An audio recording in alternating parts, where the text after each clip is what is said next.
Ay, ay, ay.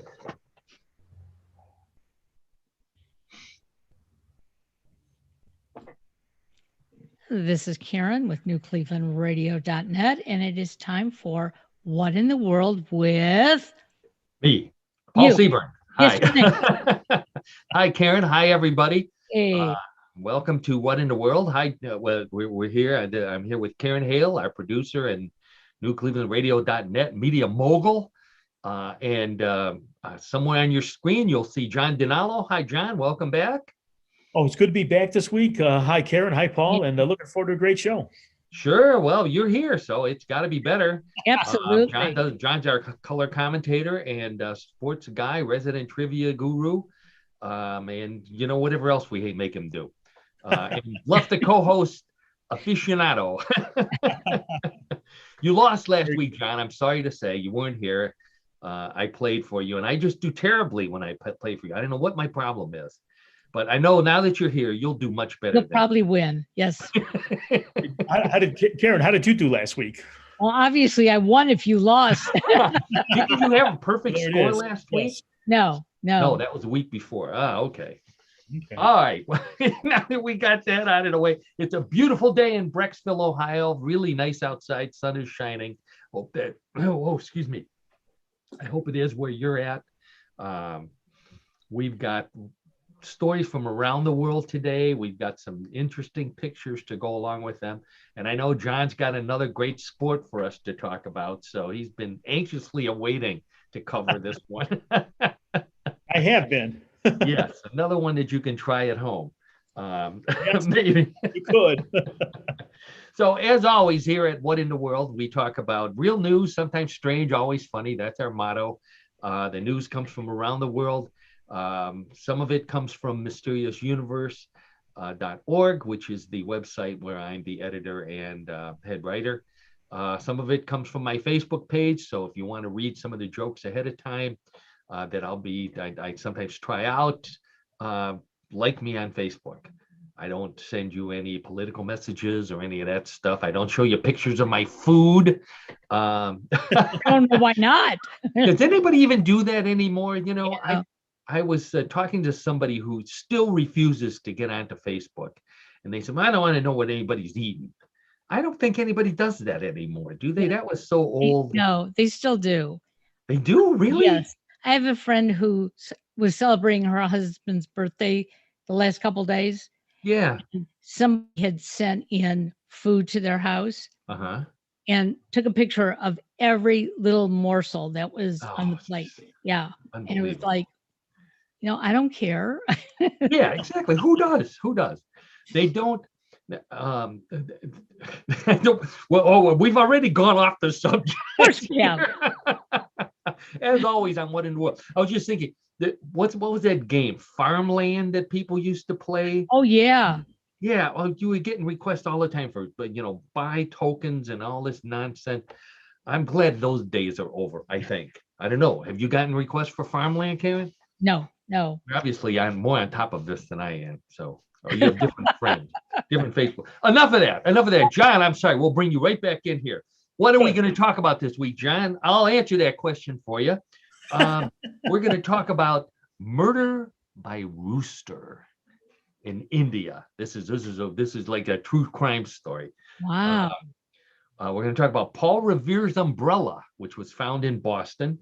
Screaming Tomatoes, which is not a band name, although it wouldn't be a bad name, in Pennsylvania.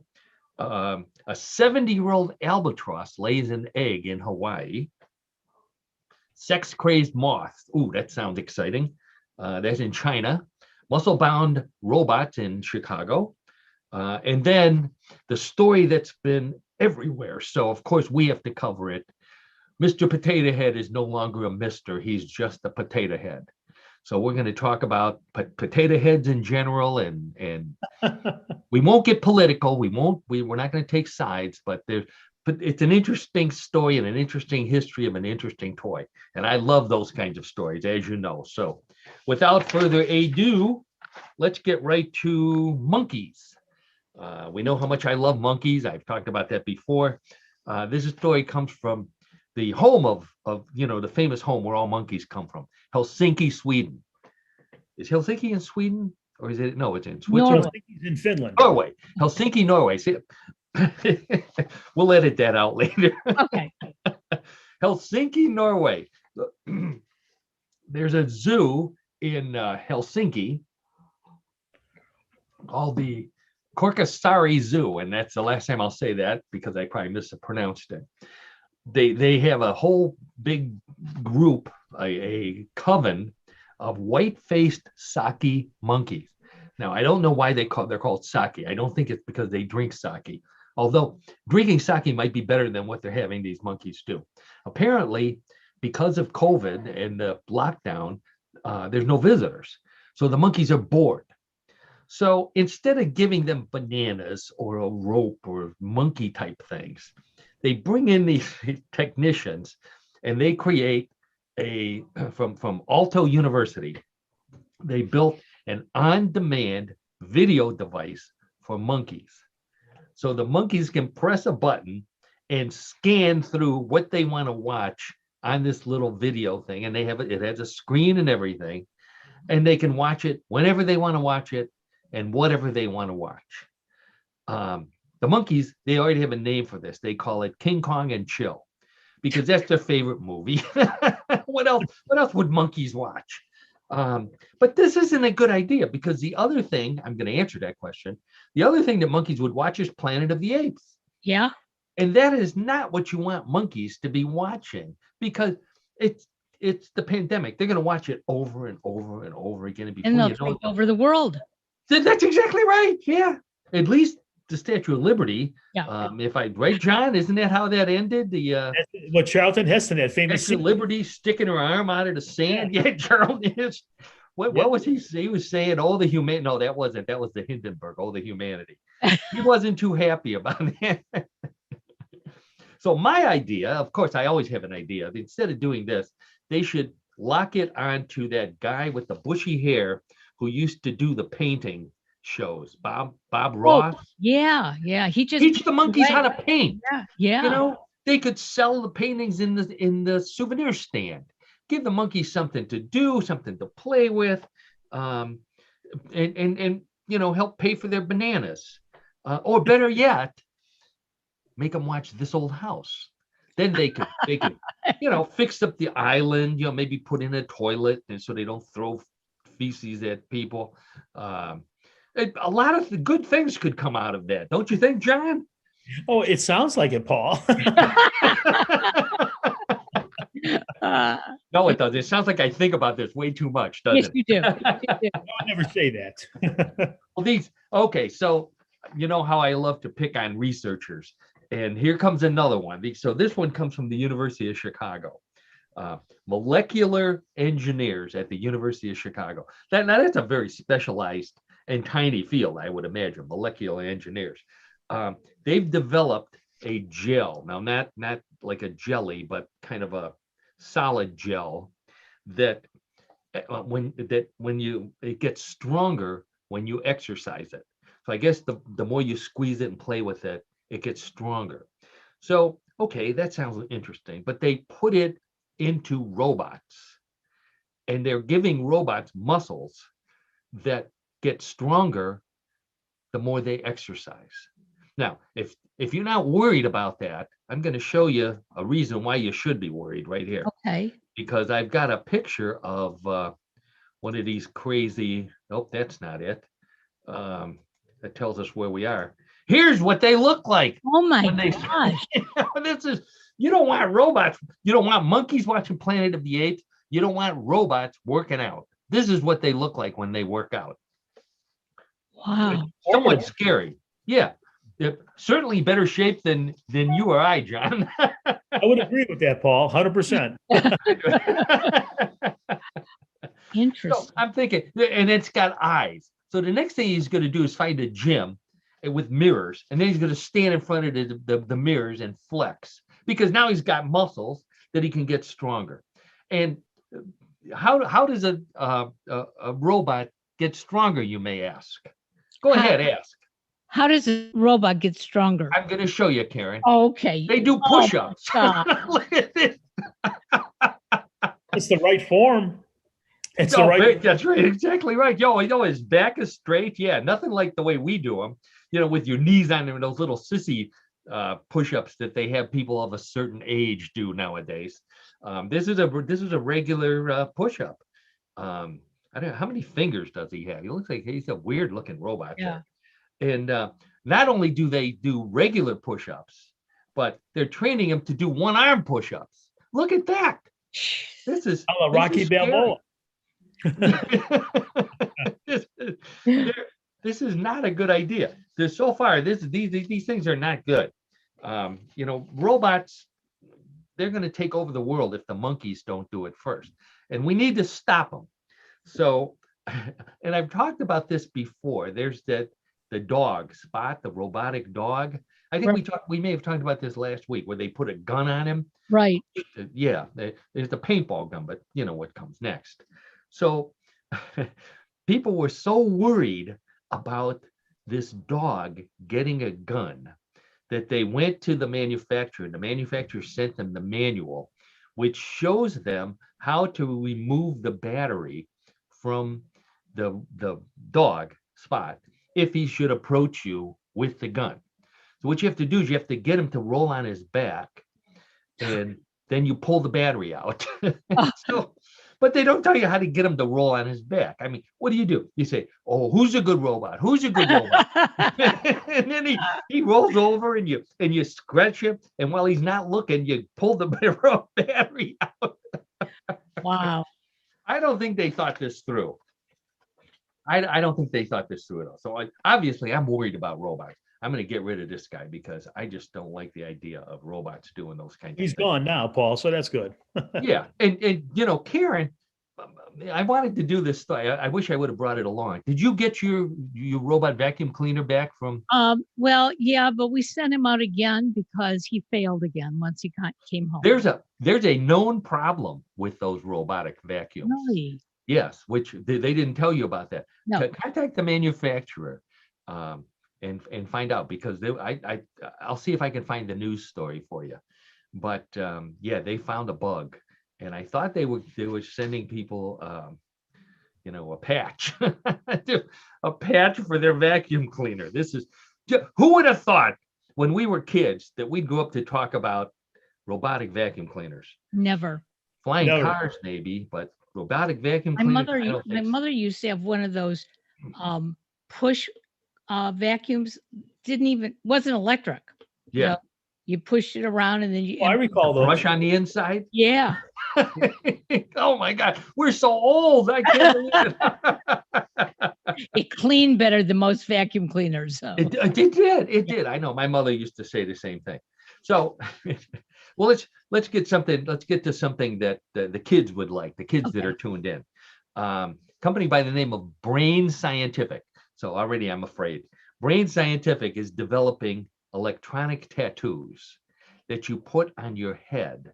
Okay, so on your skull, if you have hair, you have to shave your head, and then you put this electronic tattoo. They put it on your head, and this allows them to remotely communicate with your brain in real time. So they no longer have to put those sticky things with the wires on your head. They don't have to drill into your skull. They just put a tattoo on your head scalp, and they can communicate with your brain. It's just they already had a guy come in and he says, okay, if you put the tattoo up here, could you make it in the picture of my girlfriend? And they said, well, we already know what you're thinking, so no. Why? I mean, I think I speak for the three of us here. There are no tattoos between the three of us. Nope. There's no way what's that? Definitely not. No, and I'm not getting one on my head that people can communicate with me. Glad to hear that, Paul. Why would anyone do this? Sometimes I wonder. So let's move on to nature. Nature's safer than electronics. So this one comes from, this is a United States story. Frontiers in Genetics is the name of this company. They did a study on moths, the yellow peach moths, nice little flitty little moths. And then what they found out, and I'm not sure what they were studying, but I have a feeling you'll figure it out for yourself, that a red light will put them in the mood for moth activities, if you know what I mean. By making the male the male moth nose more sensitive to the smell of the female, their pheromones, those chemicals that make females more attractive to males. Geez, all the things you learn on What in the World. So I'm thinking, well, this sounds interesting. Maybe once summer comes, I'll take down my bug zapper, which is my normal summer entertainment, and I'll put a red bulb in the porch light, and then I'll watch moths doing it instead of them moths frying. sounds like something that the ecologist would be more, environmentalist would be more satisfied with. Does anybody still do that? Do they still sit outside and watch the bug zapper zap bugs? John, you're a big sitting outside person. I love sitting outside, Paul, but I would say no. We actually put a bee catcher out last year to try to catch the bees that are in our catch the bees. And then what'd you do with them? Well, nothing. Did you get a magnifying glass? But no, interestingly enough, we did not catch many bees the whole summer. No. What would you plan? What were you going to do with them? I don't know. John, the lockdown's getting to you, isn't it? We're just sitting out here catching bees. What are you doing? I'm watching moths do it. Oh my goodness, this is 2021 is strange as 2020. It certainly is. Okay, so let's stick with the sex theme for a minute here and go to Australia. Now, these researchers in Australia when I have a picture of this bird, this is a cool little bird here. Let's see if I can get to the bird. This is that's our robotic. Oh, here we go. Isn't that a pretty bird? That is a male lyrebird. Look at the feathers on that. Wow. The tail looks like that musical instrument called the lyre, as opposed to the politician called the lyre. This is a musical instrument. And they're studying these birds. So they got a big surprise as they took audio equipment out to listen to them. They were shocked when they started hearing loud noises coming out of the bush where the birds are. They're like pheasants, so they're on the ground. And they go to track them down, and they expected to find a flock of birds. And it's one bird having relations with a female. And he makes this noise that sounds like a flock of birds doing it to scare away predators who might be looking for a single bird. Interesting. Yeah, I thought so too. Yes. Except, the sound of many birds doing it, if that's humans, that's called an orgy. Which would attract more male lyrebirds who either want to join in or watch. I'm sure as many of my friends would pay good money to see something like that. So it is, these scientific studies, they go off on tangents just like we do. Luckily, this is not an endangered bird, so it's a good bird story. Here's another good bird story. This one comes from Australia. The world's oldest wild bird is an albatross, which is a huge, the biggest wingspan of any bird. Her name is Wisdom. She was discovered in 1956 when she was a young female bird and banded. And she comes back to this particular spot in Hawaii where albatrosses mate and lay their eggs. Comes back there every year. They estimate her to be 70 years old. She comes back every year and lays one egg. And the egg hatched, which is good for albatrosses because they need kids because they don't have a good retirement program.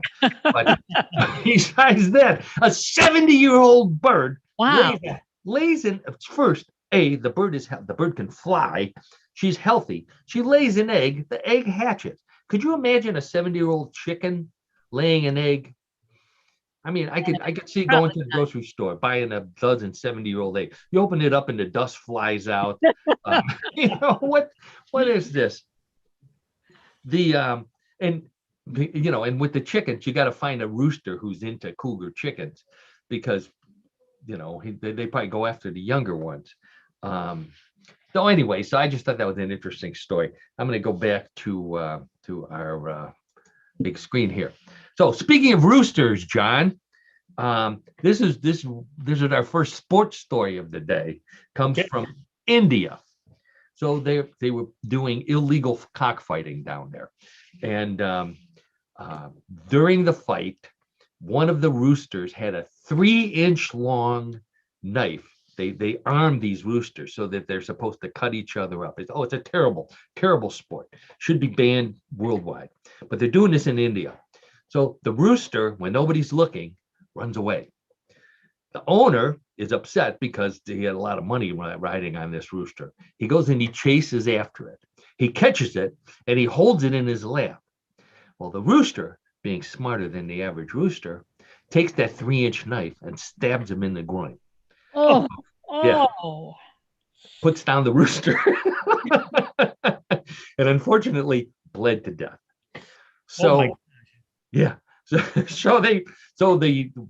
Indian police come and they arrest everybody, including the rooster. They have the rooster in jail with 15 other people. The rooster is evidence, and I guess a witness, I don't know, against these people who may be charged with manslaughter because they were running this illegal game, and the rooster killed the guy. That's hard to believe. That story's very hard to believe. Yeah. It's true. We didn't get to bluff the co-host yet, John, okay? It kind of had that tinge to it, though, Paul. Paul and Karen, it had that tinge to it. Yeah, it did. So where did they put the knife on the rooster? I don't get it. I mean, on the legs. They put them on the legs. Oh. So if you imagine for a second that this is a rooster leg. Yeah. This is the back, and the knife sticks out, and they learn how to stab each other with them. Oh, it's a terrible. Yeah, it really is. It's awful. No, they don't have they don't hold it and well, I know they couldn't. I just wondered where it was, if it was on their beak or whatever. Yeah. So once the rooster testifies, and if any of these people get convicted, he has to go into the Rooster Witness Protection Program. Of course. Which, of course, he's hoping, that he gets a good, he becomes an eagle or, a good bird. Unfortunately, he's probably going to be a turkey, and then what's better, being a chicken or a turkey? I'm not sure. So the poor rooster. But the guy got what he deserved. I think it's just a terrible sport. It is. Yeah, it really is awful. I didn't mean to bring things down here, but the guy got what he deserved. So let's leave it at that. Okay. So here's something else you don't hear every day: tomatoes screaming. This story, believe it or not, comes from Penn State.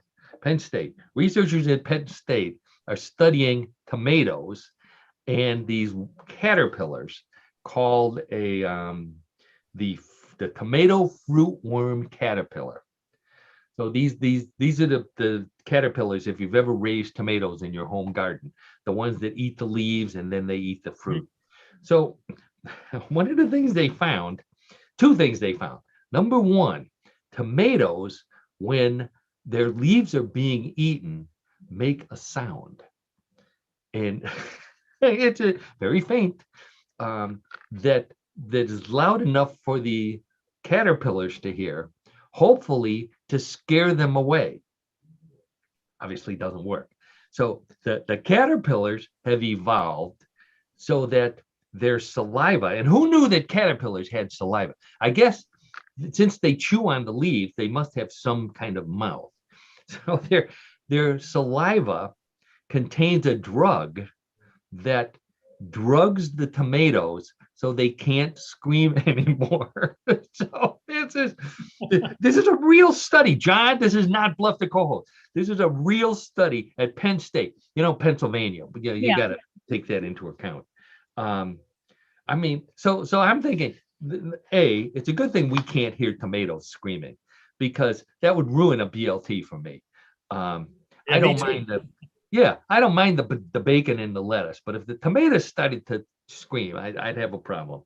And who knew that caterpillar spit was a drug? John, if we knew this in college, this would have added a whole new twist to things. Absolutely. A whole new perspective on things, Paul. A whole new perspective. Yeah, let's go lick some caterpillars. I don't know. I suppose you could smoke them, but licking them sounds so much kinkier. Yeah. Okay, so let's get back to something that I have a picture for. And I love this picture. Wait till you see these. This is one of those unbelievable things that happen. Now, I've talked about crop circles on the show before. Those are those things that appear in fields, generally in England. And they're intricate, beautiful, circular, intricate designs, kind of like those happy faces around Karen's screen over there. Only just absolutely works of art that people can't explain. You know, scientifically, and many people have admitted that they make them, that humans make them, but they're so intricate, it's really hard to believe that they did. So most other people say aliens did it. And, you know, I have a good friend who's a comedian, and he always says, so aliens did it. So you're telling me that aliens come from light years away in a spaceship, and they land on Earth, and they want to send a message to other aliens. So they find corn, and they make a corn message. This doesn't make any sense at all. So this is not about the normal kind of crop circle. Let me show you what they're doing in Canada. That is a circle on ice, on a frozen pond. Two guys did that. They made a compass, not a directional compass, but a geometry compass that they stuck in the middle out of a shovel, a broken shovel handle, and a rope. And they circled around. It took them 10,000 steps each, footprint. That's what those are made out of, footprints. 10,000 footprints each to make that beautiful design. This is people in Canada. The Native American, Canada is a Native American word for we've got nothing better to do. What's that figure? What's that figure in the middle of that? That's one of the guys. Yeah, that's one of the people. One of the guys. Yeah. So he's somehow, I think, way up at the top, you can see one set of footprints coming out of the woods. That is the only footprints all around this whole ice crop circle. Yeah. And now, if you think that one is good, take a look at this one. This is another one they did on another. Look at that. It's like a checkerboard. Yeah. Yeah. Or a chessboard, which to me would drive the poor fish crazy. Hey, they're looking up, all of a sudden they see these designs here. It's like, wow, is somebody putting LSD in our water? Because that sure looks cool, man. So, or they're thinking, oh, if we only had some chess pieces. Yeah. We got a seahorse. That's a lion. I mean, a knight. We've got, what else do they have? They got prawns that, they're almost pawns. Okay. What else? No king, no queen. So fish can't really play chess. Maybe they can play checkers. But isn't that unbelievable? Where did they find the time, to do things? Did they say how long it took them to do this? No. Usually these things pop up overnight, Karen. So my guess is that it's cold. It's cold. There's only 2 sets of footprints there. So I'm guessing that they did it overnight or did it, in one afternoon. Wow. Yeah. Isn't that amazing? I wanted to show that picture. I thought that was such a cool picture. Now let's John is our native, our local historian here. So this comes from Boston. An artifact was found in Boston. Let's see. I think I have a picture of this artifact. There you go. So an archaeologist found that ring on the left-hand side. The one on the right is it on edge, and no one could figure out what it was. And they finally determined that it's a parasol runner. Now, a parasol runner, we normally call them umbrellas, is the ring that goes up and down, that pushes open the rods, pushes the rods that open the umbrella and come back down. This was found underneath the Paul Revere house in Boston. So this is from either Paul Revere's umbrella or someone from that time period. So if it was Paul Revere's umbrella, that changes the whole the story of Paul Revere, because now it's one if by land, two if by sea. Bring your umbrella because it's going to rain. And I didn't know this. Do you know the difference between a parasol and an umbrella? Karen, this is more of a woman's question here. Well, a parasol is supposed to like block out the sun. It's supposed to be for Sun, shade. yeah. Sol, the sol part comes from sun. Yes. Yeah. And the para, the Latin word para means shield. So it's a shield from the sun. Umbrellas also shield you from the sun. The only other difference is that umbrellas have a curved handle and parasols have a straight handle. Really? Yeah, that's the basic difference between the two. Parasols are frilly. They're the frilly sun blocking ones. We just missed National Umbrella Day, which was February 10th. Yeah, we could have celebrated. We could have all brought umbrellas and sat here with our umbrellas. No, you can't open up an umbrella in the house. Oh, that's right. What's the curse if you open an umbrella in the house? Luck. Yeah, that's very bad luck. Bad luck. Bad luck. Yeah. Very bad luck. Oh, not just bad luck. Very bad. Very bad. Yeah. How many people opened their umbrellas in the house in 2020? That's what I want to know. Because obviously somebody was doing something bad last year. Yeah. All right. So now we go to I'm going to bring this down for a second here.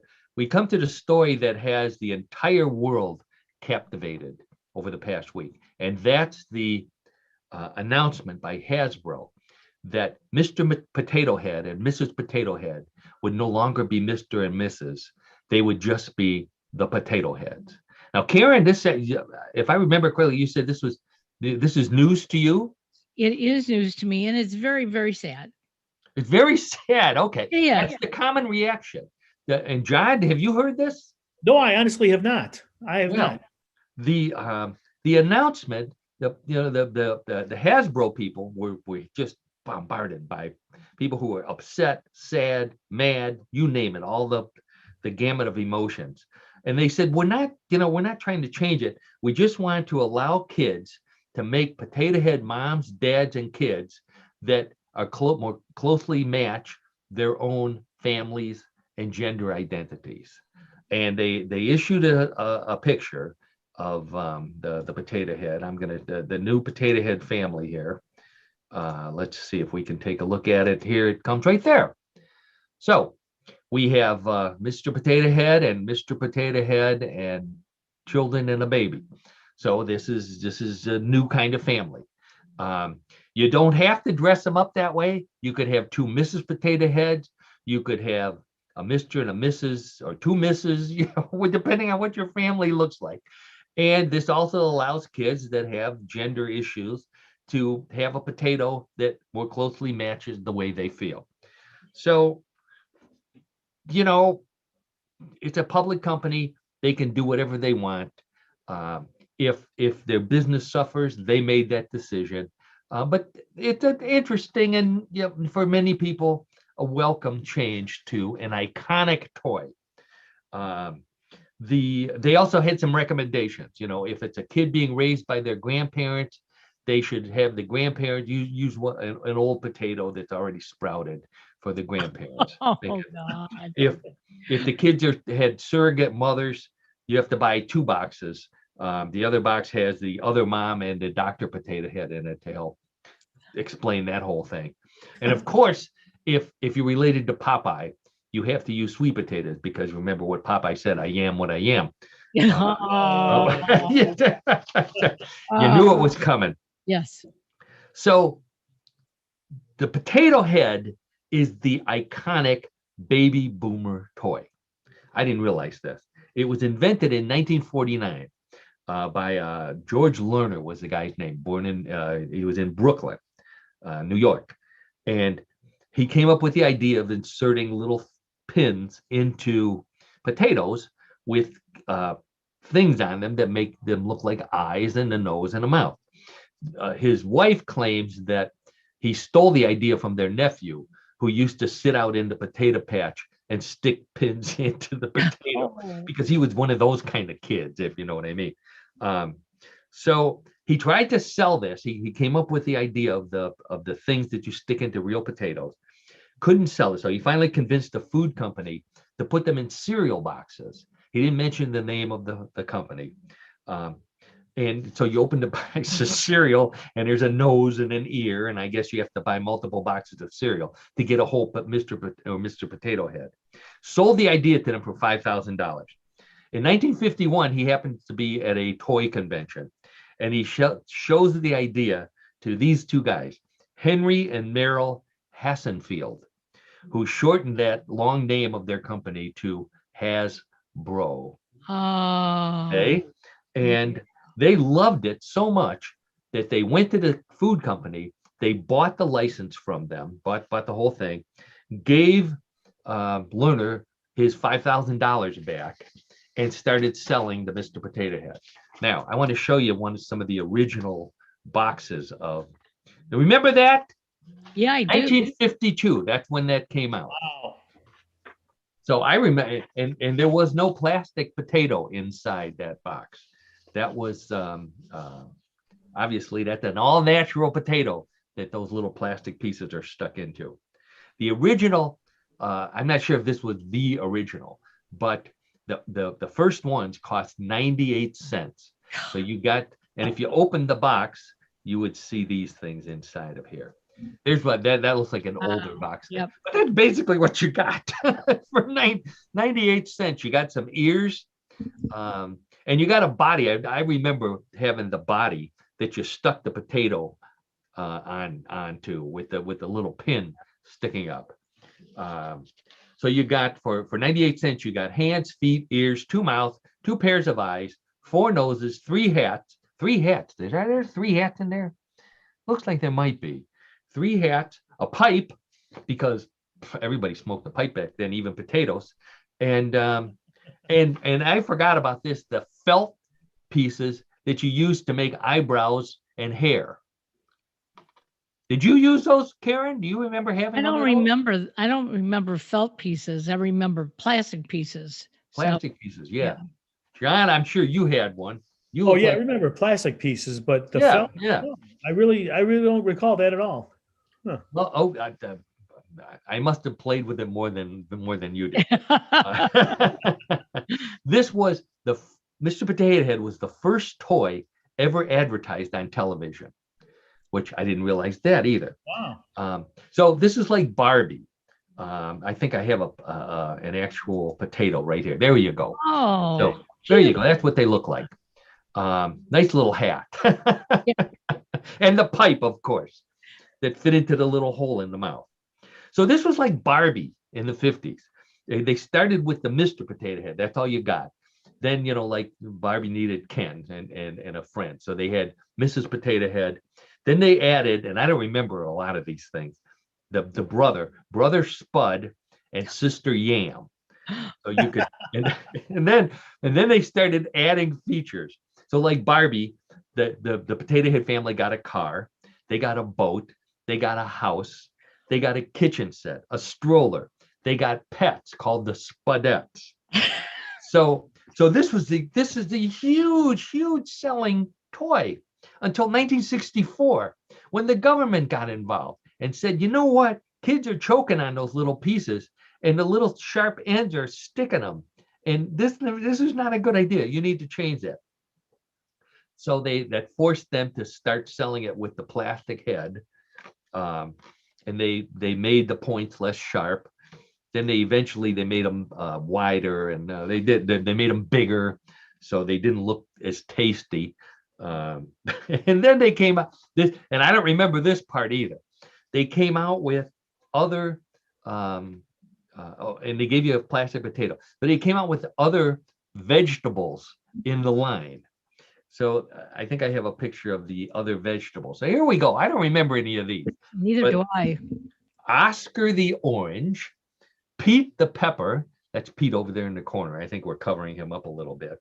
Katie the carrot, the females, and Cookie the cucumber. Of course, they always made the female character Cookie, right, Karen? I absolutely. Terrible. Yep. Yeah, those days. So they also had a fast food line of plastic things.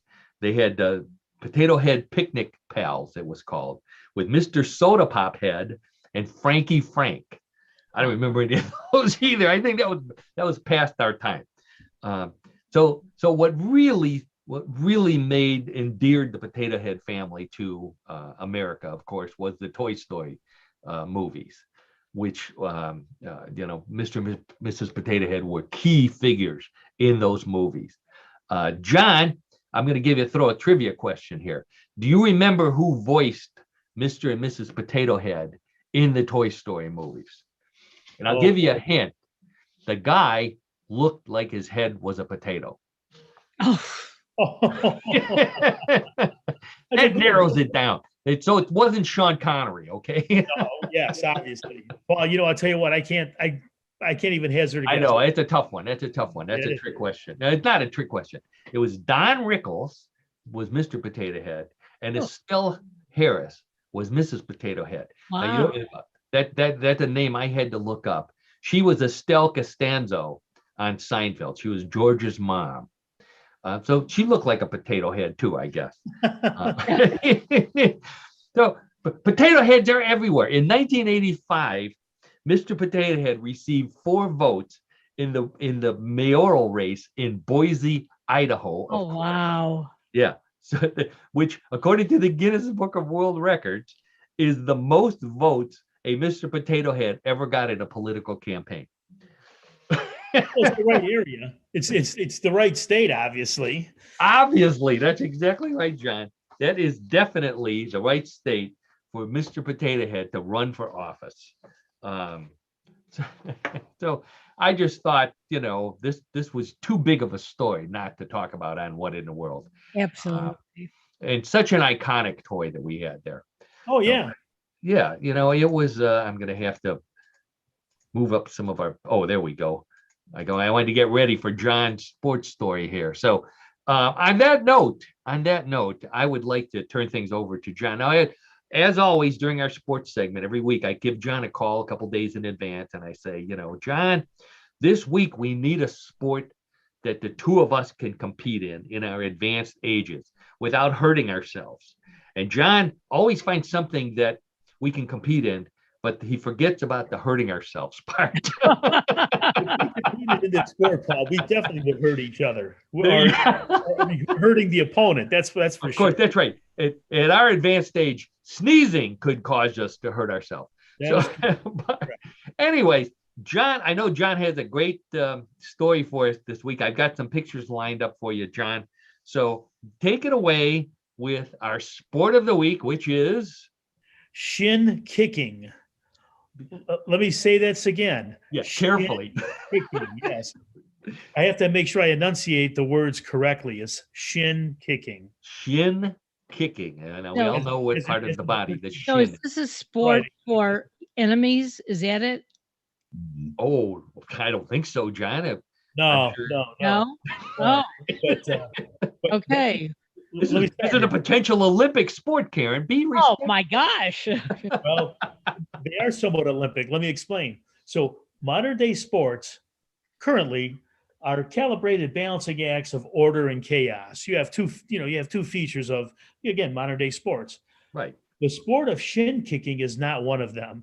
The Cotswold Olympic Games, the home of competitive shin kicking, doesn't care for finicky rules. The games have existed for over 400 years to fly in the face of them. So just to almost spite what the rules are, they have a wide appearance or a wide attraction. And again, it's in England. So the Cotswold Olympic Games is a mostly annual festival in Chipping Campden, a small town in Gloucestershire England, that dates back to 1612.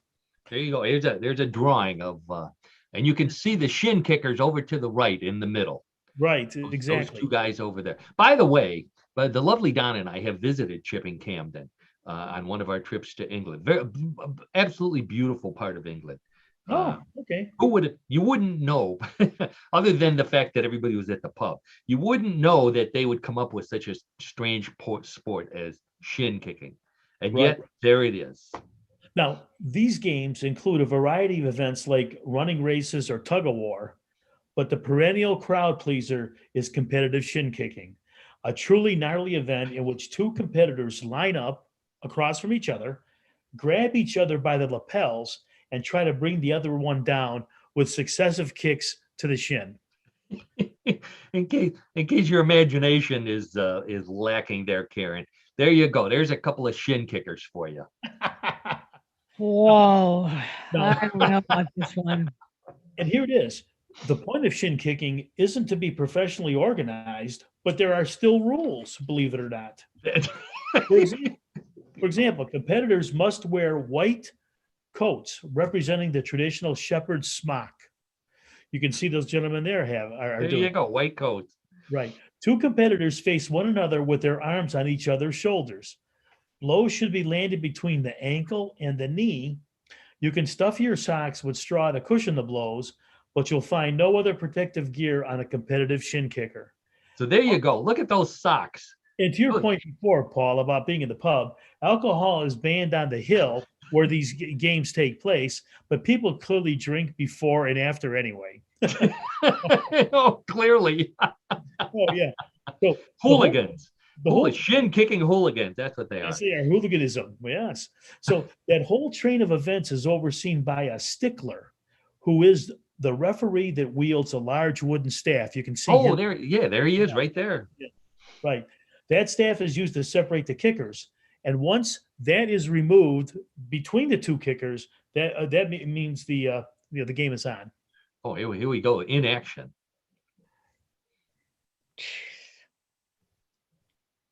Look at that. It's gotta hurt. Oh, I could look at it all day, Karen. It's gotta hurt. It does. Now, the sport hasn't changed much since its origin back in 1612, except now steel-toed boots are banned. So previously they weren't, but they are banned now, thankfully. You could once wear. They look like he's kicking that guy in the groin, not the shin. You could wear steel-toed boots. You're supposed to land them between the knee and the ankle. That's by the rules, right? Okay. The rules are. But even without them, even without those steel-toed boots, it can get brutal. Trousers get ripped, the straw falls out, and people are bleeding from the shins, as one observer noted. A contest is decided on the best of 3 throws. That is, 2 successful throws result in a win. There you go. So you get a trophy. Yes. The aim is to weaken an opponent by kicking his or her shins. Once the legs have been weakened, the competitor may throw an opponent to the ground off balance over a leg, provided the grasp of the shoulders is kept. So you still have to have the grasp. You still have to be in that type of competitive stance with each other. A successful throw involves unbalancing the opponent in the course of a kick. It does not involve kicking the opponent to the ground nor pushing the opponent to the ground. That's against the rules. So it's not like wrestling. You don't kick them until they fall over and then pin them. Now, shins must be kicked before a throw can be achieved. Contact must be made, and that's by the rules. A throw is not valid unless the thrower is in the process of kicking and has 1 foot off the ground. So that's another condition. There you go. So that's what they're doing. They have to have 1 foot on the ground and 1 foot kicking. Now, if the stickler deems the kicker has made an intentional trip, the throw goes to the opponent. So the point goes to the other person. This is like having rules in professional wrestling. Well, really? And to your point before, Paul, about kicking to the groin, if a kick is above the knee, the throw goes to the opponent also. Oh, So okay. you're being penalized with, again, breaking the rules, of course. The first person to hit the ground loses the throw. Wow. And so the stickler's decision is final. So he's the judge, jury, and executioner, so to speak, Wow. when it comes to the decisions. When it comes to Big job. right now, there is. You want to wear shorts and flip flops for like this guy. That would not be advised at all. Now, there is a person that's called the Michael Jordan of shin kicking. Oh, please. His name is Adam Miller. He was a farmhand in England who has won multiple championships. That's probably this guy over here. Competition for several years, but has had to retire so someone else could win. Not because he couldn't walk anymore. Not because he couldn't walk. No. Just because they were trying to like make it more fair for other people to again compete and be able to win. It sounds like the kind of guy that the ER doctor says, "Not you again." Yeah. No, not at all. But so that's the sport of shin kicking, which frankly, before my research, I had no idea that it even existed. Well, and the you were talking about the guy with the stick. The stickler.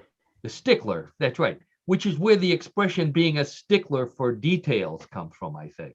That's exactly that's the origin of the word, exactly. Yeah. Based on the referee's name. That's the referee's Amazing. Yeah. So coming from Chipping Camden, England, where strange foods and sports come from. How about that, Karen? Just what you wanted to hear about. I love all these weird sports, but I don't want to partake in them. No. Oh, that was a pretty good one, John. Thank you again. Yes. I like the part where you have to wear the white coat. Yeah. It's like pharmacists kicking each other. Part of the competition. You have to be consistent, right? Yep. Yeah. It's tough to find those white coats, by the way. I taught a class in when we lived in Texas, and I wanted to act like a professor, a nutty professor. Go figure. Yeah. And I went, it's hard to find those white coats unless you're in the biz, you have to show your pharmacist card before you can get a white lab coat. But I still have it. I use it. It's one of my favorite Halloween costumes. Ah, so yeah. Very good. There you go. So thank you again, John, for shin kicking, our sport of the week. Unique. It is a unique sport. and when we could actually participate in it if our spouses would let us. I don't think I would want to do it. No. You're signing up for all that pain. Why are you doing that? I know. That's it's who knows? Who knows where they come up with these weird games? But obviously they went back to the 1600s. So just like today, they must have been locked up and hankering for something to do. Speaking of hankering for something to do, that means it's time for Bluff the Co-host. Wow. Everybody's favorite news game, where I tell 3 stories that sound like the ones that I've been telling all afternoon, with the added difference that they may be true and they may be a bluff. And it's up to you, it's up to Karen, and it's up to John to decide if these stories are real or a bluff. I'm ready. Yeah. Oh, you're ready. Okay. You got I missed last week, so I'm raring to go. John's been thinking about this for 2 weeks now. So got hands on the buzzer. If anybody wants to wager, place your bets now. Let's get to story number 1. A common complaint about newspapers these days is that they're nothing but ads for car dealerships. So a small newspaper in Iowa decided to kill 2 Thunderbirds with 1 stone and open a Ford dealership behind their publishing and printing operation. While the owner and the editor didn't know anything about selling cars, they knew plenty about advertising them. So they had a line out the door after their first Sunday edition announcing their low, we must be crazy prices on Thunderbirds, Mustangs, Broncos, and the rest of the Ford car line. In order to keep the newspaper going at the same time, every car buyer gets a free paper and a free 1-month subscription. And the best deals on cars go to anyone who signs up for a job delivering papers. So the newspaper in Iowa that decides to open a car dealership to help keep the paper in business. Karen, real or bluff? Oh, Well, she's scratching her head where that yeah. electronic Well, tattoo would go. You know, so many newspapers have shut down, as we know. Yes, that's true. And, if only the plain dealer had thought of this. That's the Cleveland newspaper, by the way. My good friend, Chuck Yarborough, would probably still have a job. He'd be a great car salesman, wouldn't he? No. No. Anyways, I'm going to say this is so weird. It has to be true. Has to be true. Okay, so Karen says it's true. How about you, John? I've got to go against the grain on this one against Karen. I'm going to say it's a bluff. John says it's a bluff. I just think there's too many things involved in trying to create a dealership, and I don't know. I just don't think they could pull it off. I'm going to say no. I'm going to say it's a bluff. This is Iowa, John. Okay, this isn't the big city, the big state. This is Iowa. Home. No, they're not the potatoes. Home of corn. Corn. Corn. Okay. So Karen says it's a bluff. John says it's true. No. Oh no, I got it back. I see. I'm still playing for John for last week. Yeah. So Karen says it's true. John says it's a bluff. John, you're ahead 1-0. That was a bluff. Oh, how terrible! I agree with you, though, Karen. It'd be nice if the plain dealer sold cars to pay more writers. Yeah, we both have friends in that business. Okay, John, way to go! All right, so John comes back from a layoff with a thrilling first round victory. Karen quickly has a shot. Yep. And she's ready for story number 2. Yes, I am. Okay. If you're not afraid of hackers, you will be after this story, especially if you live in Missouri and drive a car with a keyless ignition and the remote starting option. A grocery store in Kansas City has been receiving complaints from customers who go back out to their cars only to find their doors won't unlock, their car is running, and the radio is blasting classical music. Electronic technicians and computer experts were called in, and they managed to get the car doors open, but they can't explain how the hackers managed to do all of that, especially turning on the radio and changing the station to the local classical station. The classical station denies having anything to do with it, but the grocery store wants answers, especially since people whose ice cream melted while they were waiting are demanding refunds. Okay, John, the cars that get hacked into because they're electronic key fobs, you've got one of those, I know that, I have one, were hacked into, disabling the doors, turning on the car, turning on the radio, and changing the station. Real or bluff? I'm going to say it's real. And the reason being is because hackers are everywhere doing anything. So it's not beyond belief that they would go to that extent. And by the way, what area? This is in Missouri? This is in Kansas City. Kansas City. Right. Okay, yeah, I'm going to say it's true. I'm going to say that story's true. A lot of keyless people there. Okay, Karen, what do you think? I have to agree because hackers love to create commotion. So, yeah. So you think they can actually do that? They can hack into your car and change the station? Yes, they could. They may be able to do some of that, but they can't hack. They can't change the station. That was a bluff. Oh, wait a second. Why can't they change the station? I don't know. If they get it, they could do anything. Electronics, obviously. Oh, wow. But you have to file a complaint with the commissioner, Karen. Well, I'm going to. If you're disputing. I'm disputing. Disputing the bluff. You have to file a complaint with the commissioner. Okay. Of bluffing co-host who isn't working right now. He got laid off. Yeah. Okay. All right. Yeah. So okay. Hopefully this third story will bring you back. Well, let me think now. Okay, so Karen, you have 2 wrong. John, you have 1 right, 1 wrong. So John is still in the lead. Yeah. Karen, you can come back. Points are doubled in round number 3. Okay, here we go. This story comes from England. Story number 3. Karaoke. Sounds like the perfect activity for people stuck at home during the pandemic lockdown, because you can do it alone and you'll be ready with some new songs when the karaoke bars open again. At least that's what a man in England thought until the cops showed up.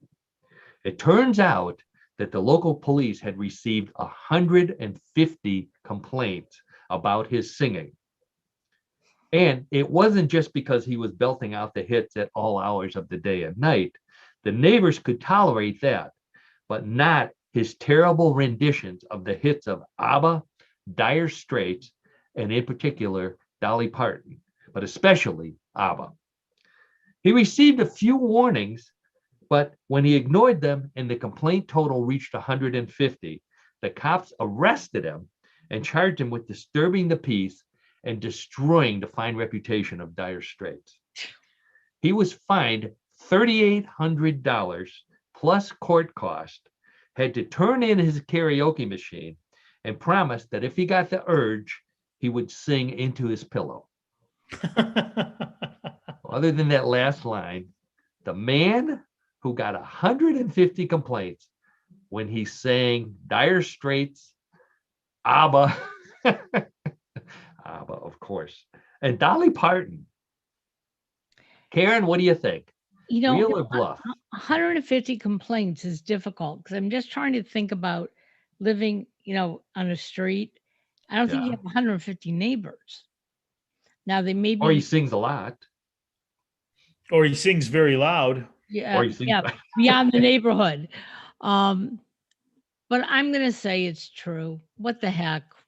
What the heck? Oh, there we go. A new philosophy. What the heck? What the heck? Karen's new what the heck philosophy. Okay, so Karen says it's true. John, how about you? John, you're not a big karaoke fan. I know that. No, but you know what? Karen's initial thought was 150 people. That's a lot. Yeah. That's a lot to be able to annoy and to really get them up, get people upset. So I'm going to say it's a bluff. I'm going to say it's a bluff. John says it's a bluff. 150. He's focusing on that 150. Karen, on the other hand, says, what the heck? Yeah. What the heck's win? Oh, Karen, very good. Oh my God. That is a real 150 complaints. Yeah. Apparently he lived in an apartment building. But even so, I agree. 150 seems like a lot. Maybe the cops were busy and the complaints just kept coming in. The story didn't really detail it. I didn't see the police report. Let's put it that way. It's in England. I don't have that kind of budget at What in the World here. Oh, so anyway, so let's see. That means Karen got 2 and John got 1. Only had 1. So Karen. Oh no, Karen won again. Karen won again. Very congrats. On my own. Yes. On your own. That's right. No help from whatever it is in your cup over there. And Donna Bell didn't even give me any leeway. Oh, no tips from Donna Bell. No, she may be busy doing something else at the moment. I think she was. So. Oh, okay. But I appreciate the two of you because today was a very tiring day for me, and I don't know if you noticed I nodded off a couple times. Had nothing to do with the humor. Just I haven't slept in 2 days, so. Holy smoke! Yeah. Oh wow. I'm dragging. So. And well, we need to send. I need to send you the home version of Bluff the co-host, so you and Rich can play and keep yourselves awake. I hope you get a good night's rest tonight, Karen. Yeah, wow. I'm really going to try because we'll be back here next week. Oh, that's right. We will be back here next week, John. So John, you won't have that long layoff, so you'll be primed. You'll be primed. I'll be ready for everything. You'll be like the Cavaliers. They lost 10 in a row, then they won 4 in a row. So that's right. They're coming back. Coming back. That's right. Well, I want to thank everybody for tuning in to What in the World again. If you're listening to us in the future on a podcast, thank you. You can go to newclevelandradio.net, see all the platforms that we're on. We're also on YouTube. You can see our lovely faces. If you're watching live, thank you. In the future, thank you for watching us. And again, as Karen said, we'll be back next week. So thank you, John, for joining us. And thank you, Karen, for all that you do at newclevelandradio.net. Thank you, everybody. Have a great day.